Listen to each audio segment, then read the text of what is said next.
Tea news కి ఎట్లా వచ్చినాయి అంటే కేటీఆర్ తోటి ఆ వీడియోలు అక్కడికి పోయినాయి. టీ న్యూస్ కి ఏం సంబంధం? మళ్ళీ TV5 ఎంప్లాయ్ అని ఒక ఆయన చెప్తాడు. సో అసలు ఇప్పుడు మనం వీడు ఉన్నాము, మనం ఏమంటాం ఇక్కడ నిలబడి ఇందులో దళితుల భూములు కబ్జా అయినాయి, ఎయిర్పోర్ట్ ల్యాండ్స్ కబ్జా అయినాయి అంటాం. ఇక్కడ దళితుల భూమి ఈడ లేకపోవచ్చు, ఇదే వెంచర్లో గడ అవతల ఉంటది కదా. ఈ సర్వే నెంబర్ ఇది కాదు అంటే ఎంట్రన్స్ అదే కదా. సో మనం ఒక దగ్గర నిలబడి మాట్లాడినప్పుడు నాకు సర్వే నెంబర్లు తెలియమంట. సర్వే నెంబర్లు తెలియకపోతేనే ఇంత పెద్ద వెంచర్ని ఎక్స్పోజ్ చేసేంత ధైర్యం మనకి ఎక్కడిది? ఇన్ని ఎందుకు చేస్తున్నాం? దీనిపైన మీ పోరాటం ఏ వైపు కొనసాగబోతుంది? సో ఇది కంటిన్యూ అవుతుంది. నా డిమాండ్ ఒకటే, ఆమె బయటికి రావాలి. చైతన్య రెడ్డి అనే ఆ మహిళ ఎవరైతే ఉన్నారో, ఆమె NRI ఎవరైతే ఉన్నారో, ఆమె హైదరాబాద్ లోనే ఉన్నది కానీ ఆమె దాచుకుంటున్నది. ఆమె ఫస్ట్ బయటికి రావాలి. ఆమె బయటకు వస్తే మొత్తం విషయం తెలుస్తుంది. అప్పుడు నాకు తెలిసిన ఇన్ఫర్మేషన్ ప్రకారం నేను ఇప్పుడే చెప్పనది, నేను చెప్తా. ఆమె కూడా ఏం చెప్తున్నదంటే నన్ను ఇబ్బంది పెడుతున్నారు అనే కోణంలోనే ఆమె ఆలోచన ఉన్నది. ఆమెని బాగా నిర్బంధిస్తున్నారు, ఆమె మీద విపరీతమైన ప్రెషర్ ఉన్నది. వాళ్ళది ఎట్లుంటది, బిజినెస్లు కథా వ్యవహారం మనకి ఏమైనా ఇబ్బంది చేస్తుందేమో గవర్నమెంట్ ఆ కోణంలో. సో ఆమె మీద విపరీతమైన ప్రెషర్ ఉన్నది. ఆమె కూడా కొంతమందితో అన్నట్టు నాకు తెలుసు, మా అడ్వకేట్ని మీదనే ఇబ్బంది పెట్టారు, నేను ఎవరికి చెప్పుకోవాలి బయటికి రావడానికి అనే ఒక అభిప్రాయం ఆమె వ్యక్తం చేస్తున్నాను. ఆమె రావాలి. అందుకే సో నేను అంటున్నా, చైతన్య రెడ్డి గారు మీరు ఎక్కడున్నారో రండి. 50 లక్షలు ఎవరికి ఇచ్చినారు? సో 50 లక్షలు ఎవరికి ఇచ్చినారు? మీరు 2 ఎకరాలు కూడా కబ్జా అయింది వాస్తవమే, మేము కూడా జెన్యూన్ అని చెప్పే మేము మీకు మద్దతుగా కూడా మాట్లాడడం జరిగింది. ఆమె భూమి ఎందుకు కబ్జా చేసిరని. మీతో పాటు ఇంకా 62 ఎకరాల భూమి ప్రైవేట్ వ్యక్తులది ఉన్నది. సో మీరు బయటికి రావాలా, బయటకు వస్తే తప్ప మీకు క్లారిటీ. మీరు బయటకు వచ్చేదాకా మేము వదిలిపెట్టాం. సింపుల్.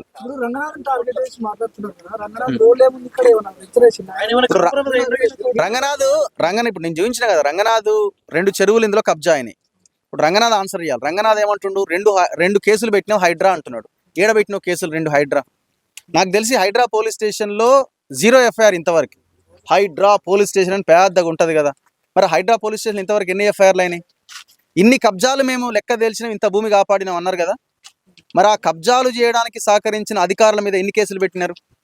కబ్జాలు చేసిన వాళ్ళ మీద ఎన్ని కేసులు పెట్టినారు? ఎంతమందిని జైల్లో చేసినారు? ఇదంతా చెప్పాలి కదా. మేము వీడియో చేసినాం, ఆడ చేసినాం అని మాట్లాడుతున్నారు. ఇప్పుడు రంగనాథ్కి ఏం సంబంధం అంటే 2 చెరువులు ఉన్నాయి, గవర్నమెంట్ ల్యాండ్ ఉంది. మరి ఇవన్నీ ఆయన తేల్చాల్సినవి కదా. ఇంకోటి రంగనాథ్ ఏమంటాడు, మేము ప్రైవేట్ దాంట్లో జోలికి వెళ్ళాం, మేము శుంకర నరేష్ అబద్ధాలు చెప్పిండు అన్నాడు.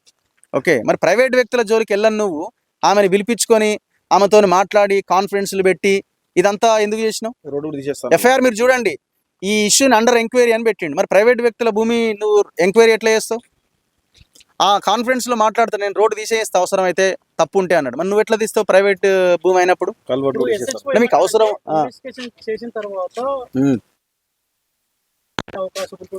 రెడీ. వాళ్ళు ప్లాన్ తోటి ఉన్నారా లేరా అనేది మనకు సంబంధం లేదు. సరే, ఆయన టెక్నికల్ గా ఆ పాయింట్ ఆయన మెన్షన్ చేసి ఉండొచ్చేమో. నేను డబ్బులు తీసుకున్నట్టు మీరు నిరూపిస్తే, నేను ఆమెను కలిసినట్టు కానీ, ఆమె నన్ను కలిసినట్టు కానీ, ఇంకెవరన్నా నా మనుషులు ఆమె దగ్గరికి పోయినట్టు కానీ, ఆమె మనుషులు నా దగ్గరికి వచ్చినట్టు కానీ, వర్టెక్స్ వర్మన్ నేను కలిసినట్టు కానీ, ఆయన నాకు కలిసినట్టు ఫోన్ చేసినట్టు కానీ, అన్నీ మీ దగ్గర ఉంటాయి కదండి. ఇంత పెద్ద ఇంటెలిజెన్స్ వ్యవస్థ సిస్టమ్ ఉన్నది. కనుక్కోవడం ఎంతసేపు మీకు? కనుక్కోండి. అవసరమైతే నా ఆస్తుల మీద కూడా మీరు ఒక ఎంక్వైరీ కమిషన్ వేసుకోవచ్చు. రంగనాథ్ ఆస్తుల మీద కమిషన్ వేయాలి, నా ఆస్తుల మీద వేయాలి, వర్టెక్స్ వర్మ మీద ఆస్తుల మీద వేయాలి, టీ న్యూస్ ఆస్తులు వాళ్ళ సంబంధించిన వాళ్ళ మీద కూడా వేయాలి, సంతోష్ రావు ఆస్తులు వాళ్ళ భార్య ఆస్తుల పేర్ల మీద కూడా ఎంక్వైరీ జరగాలి. కిచ్చన్న గారు లక్ష్మారెడ్డి, నేను అదే అంటున్నా కదా, ఐఎమ్ రెడీ. మొత్తం 100 కోట్ల ఆస్తులు ఉంటే నేను మొన్ననే చెప్పిన, నాకు ఒక పేపరు లేకపోతే ఛానల్ ఇంకొంచెం డెవలప్ చేయడానికి డబ్బులు లేవు.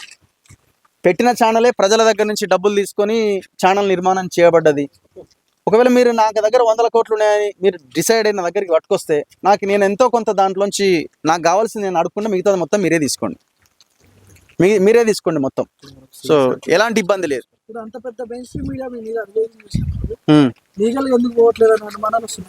లీగల్ అంటే ఎవరికి? ఎన్ని రోజులు అయింది అది వచ్చి? ఇన్ఫర్మేషన్ రెడీ అవుతున్నది, వేస్తాం ఖచ్చితంగా. నేను చెప్పిన కదా, బ్రాడ్కాస్టింగ్ ఢిల్లీకే మేము పంపిస్తాం ఖచ్చితంగా. దాని మీద కోర్టులో కేసు వేస్తాము. అండ్ ఇంకొకటి, ఈ వర్టెక్స్ వర్మ ఆల్రెడీ కోర్టుకు పోయిండు, కూకట్పల్లి కోర్టుకి. Same ex parte order, wrong address. ఈ ఆర్డర్ తెచ్చుకోవడానికి కోర్టుకు వెళ్ళిండు. 11th month ఆ కోర్టు మరి ఏం చెప్తుందో చూడాలి. ఆలోపు మేము కూడా వకాలత్ చేస్తాం. ఈ వీడియోలను కాపాడుకోవాలి మనం, ఎందుకంటే ఈ వీడియోలు డిలీట్ చేసే కుట్ర. ఇప్పటికే వాసవి, ఇన్కారు, గోల్డెన్ కీ అని అమీన్పూర్లో ఇట్లాంటి వాళ్ళందరూ ఏం చేశారంటే మనకు తెలియకుండానే రాంగ్ అడ్రస్ పెడతారు మనది. కోర్టుకి వెళ్తారు, కోర్టు నోటీస్ ఇష్యూ చేస్తుంది ఆ అడ్రస్కి. నేను అక్కడ ఉండ కదా, ఈయన రిప్లై ఇవ్వట్లేదు అని చెప్పి ఎక్స్పోర్ట్ ఆర్డర్ ఇచ్చేస్తుంది, రిమూవ్ ద వీడియోస్ అని. అట్లా 30-40 వీడియోలు మనతో వీడియోలు డిలీట్ అయినాయి. ఇప్పుడు ఈయన కూడా అదే ప్రయత్నానికి రెడీ అయ్యిండు. నాకెవరో అందులో ఉన్న ఒక వ్యక్తి నీ మీద ఇట్లా జరుగుతుందని ఆ కాపీ నాకు పెడితే మనం అంతా డేటా తీస్తే కనబడ్డది, మనం వకాలా తీస్తాం. ఇది ఇంకేమైనా డౌట్స్ ఉంటే క్లారిఫై. ఏరియా ఉంటే ఆ ఏరియా కోర్టులోనే వేయాలి కదా, డిఫరెంట్ కోర్టులో తీసుకుపోయి కేసులు వేయడానికి కారణం ఏంటి? అంటే వీళ్ళ ఎందుకు కుకట్పల్లిలో మరి ఎవరిని మేనేజ్ చేస్తున్నారు అక్కడ? రంగారెడ్డి కదా. ఒకే జడ్జి నా మీద దాదాపు 5-6 ఆర్డర్స్ ఇచ్చింది, ఇట్లాంటి ఎక్స్పార్టీ ఆర్డర్స్ 2-3 ఆర్డర్స్ ఇచ్చింది. మరి వాళ్ళు అక్కడ వెళ్ళి ఏం మేనేజ్ చేసుకుంటారో మనకు తెలియదు, మనం చెప్పలేము కూడా. మరి కేటీఆర్ సిఎస్ఆర్ కింద 56 చెరువులు కార్పొరేట్ కంపెనీలకి కేసులు బుక్ చేసి కదా, ఈ హైడ్రా వచ్చి సంవత్సరం అయినా ఇప్పటి వరకు ఎందుకు తీసుకోలేదంటారు? యాక్షన్ ఉండదు, ఎందుకంటే అందరూ కలిసే ఉన్నారు కాబట్టి యాక్షన్ ఇనిషియేట్ జరగదు. ఇప్పుడు ఇదే వర్టెక్స్ వర్మ రామసముద్రం కుంట మియాపూర్ దగ్గర చెరువు కబ్జా పెట్టిండు, దాన్ని ఒక డస్ట్బిన్ చేసి పడేసిండు. ఈనాటికి అక్కడ కబ్జా అయి ఇంకొక 2 టవర్లు లేపుతున్నాడు. మరి ఏం చేస్తున్నారు అధికారులు? హైడ్రా ఏం చేస్తున్నది? పోతున్నాడు వస్తున్నాడు. అమీన్పూర్లో మొత్తం లాలూచి పడ్డాడు, డౌటే లేదు. నేను డైరెక్ట్గా చెప్తున్నా, ఒక 600 కుటుంబాలు ఈ అవంతిక అనే వెంచర్ వల్ల మేము మునుగుతున్నాము, ఈ మొత్తం చెరువు కబ్జా చేసిండు, నాలాని మొత్తం డైవర్ట్ చేసిండు అంటే ఇంతవరకు యాక్షన్ లేదు. 6 తూములు మూసేసిన అదిత్రి అనే కంపెనీ మీద యాక్షన్ లేదు. అర్బన్ రైజ్ అనే కంపెనీ మొత్తం గవర్నమెంట్ హెచ్ఎండిఏ ఫండ్స్తోని నాలాని డైవర్ట్ చేసింది, దాని మీద యాక్షన్ లేదు. బయోడైవర్సిటీ లేక్ ఉంది అమీన్పూర్లో, 18 లేక్స్ ఉంటాయి అమీన్పూర్లో. సో ఈ తెలంగాణలో అత్యంత వెట్ ల్యాండ్ ఉన్న ఏరియా అమీన్పూర్. అట్లాంటి అద్భుతమైన ప్రాంతంలో ఉన్న బయోడైవర్సిటీ 400 ఎకరాల లేక్ని మొత్తం కబ్జా చేశారు, నడి మధ్యలోంచి రోడ్లు వేసుకున్నారు. ఇట్లా ఇవన్నీ ఉన్నాయి, ఏ దాని మీద యాక్షన్ లేదు కదా. లాలూచి కాకపోతే ఇంకేముంది? లాలూచియా లేకపోతే లీడర్ల ఇన్ఫ్లుయెన్సా? లక్షల కోట్ల కుంభకోణం. ఏది ఇదా ఇక్కడ అంటున్నావా? ఇది ఈజీగా ఒక 50,000 కోట్లు వీళ్ళు వేసుకుంటారు. ఒక ఎలక్షన్ అయిపోద్ది, 2028 ఎలక్షన్ వర్టెక్స్ డబ్బులతో క్లోజ్ చేసి పడేయచ్చు, నియోజకవర్గానికి 100 కోట్లు ఇచ్చి. మన తొలి వెలుగురకు కేవలం వెంచర్ల పైన ఇలాంటి ల్యాండ్స్ పైన ఎందుకు ఎక్కువగా ఫోకస్ చేస్తారు? తెలంగాణ అంటేనే భూమి, తెలంగాణ అంటేనే భూమి. మీకు ఒక 5 ఎకరాలు ఉందనుకోండి, మీరు ఎంత ఆత్మగౌరవంతో బతకగలుగుతారు? ఆ భూమిని చూసుకుంటే మీరు ఇంకొక 10 ఏళ్ళ మీ ఆయుష్ పెరుగుతుంది. ఆ భూమి దగ్గరికి వెళ్తే మీకు ఒక 10 ఏళ్ళ ఆయుష్ పెరుగుతుంది. తెలంగాణ అంటేనే భూమి, భూమి అంటేనే తెలంగాణ. ఈ దేశంలో ఎక్కడా లేని భూములు తెలంగాణలోనే ఉన్నాయి. ఆ భూములు మొత్తం కొల్లగొట్టిరు. ఇవాళ వెలుగు పేపర్లో ఒక వార్త వచ్చింది, 25 లక్షల ఎకరాల భూమి అన్యా కబ్జా పెట్టిరని. అందులో అటవీ భూమి ఉంది, అసైన్డ్ ల్యాండ్ ఉంది, వక్ఫ్ ల్యాండ్ ఉంది, మట్ ల్యాండ్స్ ఉన్నాయి, ఇనాం భూములు ఉన్నాయి, రకరకాల గవర్నమెంట్కు చెందిన భూములు 25 లక్షలని పట్టా భూములుగా మార్చేసారు. 25 లక్షలు ఇంటూ ఎంత? ఒకసారి ఇమాజిన్ చేసుకోండి, ఒకసారి ఇమాజిన్ చేసుకోండి. ఇది కేవలం చెప్తున్నదే. ఇంకా ప్రైవేట్గా మనం బలహీనులం అయితే వచ్చి కబ్జా చేసిన భూములు ఎంత, వాటి లెక్క ఎంత? ఇప్పుడు పార్టీలన్నీ కలిసే ఉన్నాయి కదా, దళితులు కూడా ఇక్కడికి వచ్చారు, ఎట్లా మేలు జరుగుతుంది మీరు అనుకుంటున్నారు? మనం ఫైట్ చేయడం వరకు మన బాధ్యత. ప్రజలు కూడా రెస్పాండ్ అవ్వాలి. మనం సైలెంట్గా ఉంటే ఇక వాడు మాట్లాడుతున్నాడని సపోర్ట్లు కొట్టి ఆహా ఊహు అంటే కాదు. ఇప్పుడు ఎంతవరకు మనం కొట్లాడతాం? ఎక్స్పోజ్ చేసేంత వరకే మనం చేయగలుగుతాం.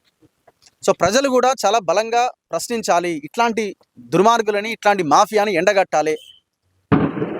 ఇప్పుడు రకరకాలుగా వీళ్ళు ఏ ఎక్స్ట్రీమ్కైనా వెళ్తారు, ఏం చేయడానికైనా రెడీ అవుతారు. ఫోన్లు చేస్తారు కొంతమంది, జాగ్రత్త చూసుకో, వాడు అది వీడు ఇది అంటారు. ఏం చేస్తాం? ఇంటెలిజెన్స్ నిఘా ఉంది మీ మీద. అరే పెట్టుకోండి బాస్, ఏం నిఘా పెడతారు? పెట్టుకోండి.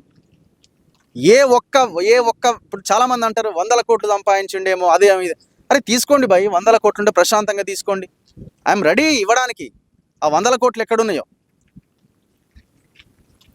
ఓకే, ఈ రోజు ఇక్కడికి వచ్చినట్టు రేపటి రోజు టీమ్ న్యూస్ ఆఫీస్కి వెళ్తారా అన్నమాట? వెళ్ళాల్సిన సమయం వస్తే వెళ్తాం. అవసరం లేదు కదా, మనము ఆడికి వెళ్ళి నేను ఎందుకో గొడవ చేయాల్సిన అవసరం నాకేముంది? అది మనం లీగల్గా కొట్లాడతాం, ప్రజాస్వామ్యబద్ధంగా కొట్లాడతాం, చట్టబద్ధంగా కొట్లాడతాం. ఇక్కడ అన్యాయం జరిగింది కాబట్టి ఇక్కడ వచ్చినాం. Thank you very much.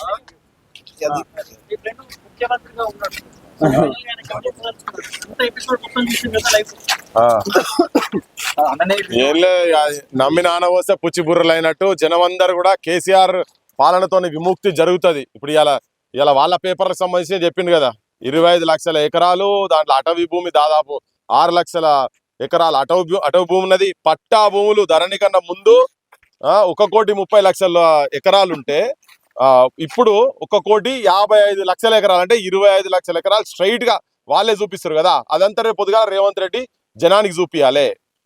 Even ఏంది గుడులకు సంబంధించినటువంటి భూములు కూడా వామ్ ఫట్ అయిపోయినాయి. 90,000 ఎకరాలు ఉండాల్సిన కాడ కేవలం 50,000 ఎకరాలు. మరి మిగతా 40,000 ఎకరాలు ఎక్కడికి పోయినాయి? ఎవరి చేతులలో ఉన్నాయి? ఏ రాజకీయ నాయకుల చేతులలో ఉన్నాయి? ఎవరి గల్లపట్టల పైసలైనాయి అవన్నీ, ఆ భూములన్నీ? సో ఇవన్నీ జనం పైసలు, జనంకు సంబంధించినటువంటి ఆస్తి. ఆ ఆస్తి అంతా రేపు పొద్దుగాల ఈ ముఖ్యమంత్రి, నువ్వు అడుగుతున్న ముఖ్యమంత్రికి చెప్పేది ఏంటంటే ఇవన్నీ జనానికి తీసుకొచ్చి పెట్టాలి. ఇవన్నీ రేపు ఈ పైసలు కనుక ఉండేది ఉంటే తెలంగాణ ఇంకా 50 ఏళ్ళు అద్భుతంగా ఉచిత విద్య, ఉచిత వైద్యము, నిరుద్యోగ సమస్య ఉండదు. ప్రతి ఊరికి ఒక 100 నుండి 150 మందికి పరిశ్రమలు పెట్టుకునే స్థాయికి తీసుకురావచ్చు. అటువంటి అన్ని ఈ మింగిన పైసలన్నీ ఉన్నాయి కదా, గవి గక్కియాలి. Day 1 రోజు గదరన్న సభలనే చెప్పిన నేను, నువ్వు ఇవన్నీ బయటికి తీసి జనానికి వాళ్ళ లోపల తిన్నోళ్ళని కక్కిచ్చిన